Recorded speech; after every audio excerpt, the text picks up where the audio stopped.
characteristic of the Church of Christ.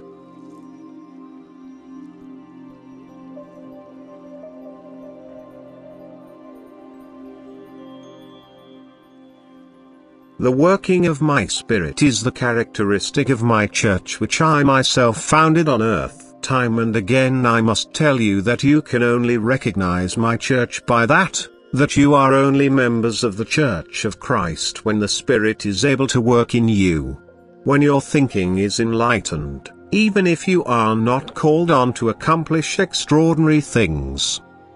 Enlightened thinking demonstrates the strength of my Spirit which, however, can only express itself when the preconditions are fulfilled.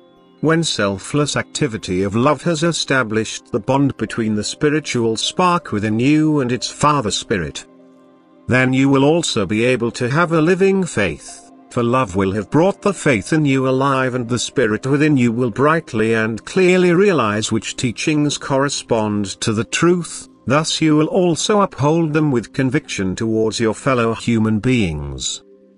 As long as you still live in error, as long as your faith is merely a conventional faith without life, the Spirit will not be active in you yet, and neither will you be able to say that you belong to the Church of Christ, the Church which I myself founded on earth. Alone the fact that you humans are unaware of this, or, if you are told, do not want to believe it, proves that you don't belong to my Church as yet. It proves that you are spiritually unenlightened, and it proves that you don't live a loving way of life, otherwise your thinking would change by itself and enable you to recognize the truth of these words of mine.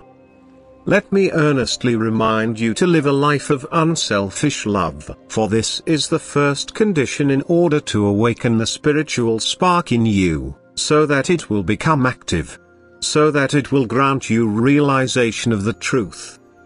But don't adhere to external formalities, don't accept what you are told by unenlightened people, by what they, in turn, accepted from other unenlightened people and subsequently firmly endorse as truth. Acquire the truth for yourselves by asking me for it. Don't just be content with the teaching material that is given to you, but dwell on it first before you accept it, and appeal to me for help in order to recognize the truth. And providing this is your sincere will, I shall truly guide your thoughts correctly, because it is my will that you shall attain the truth, and I will do everything in order to convey it to you. Only your free will to seriously desire the truth is necessary. I cannot approve your lethargy of thinking, I cannot praise you humans for unreservedly believing what you are being told without first forming your own opinion about it. I won't condemn you if you, despite your best intentions, don't think that you can accept something, even if it is the truth.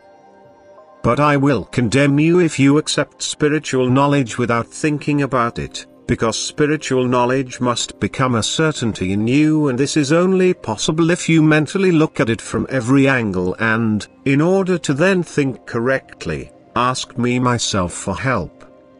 Such a request is so pleasing to me that I will truly grant it, but how seldom does an appeal like that rise up to me? And therefore it will also be impossible for you to attain a living faith. It will be impossible for my Spirit to work in you because you don't grant it the right to express itself. And for this reason you will never be able to claim that you belong to my Church which I established on earth, whose characteristic is the working of the Spirit in the human being, which will guide you into truth, which will also make you realize that your life is a waste of time as long as you don't live a life of love and unite yourselves with me through love. Amen.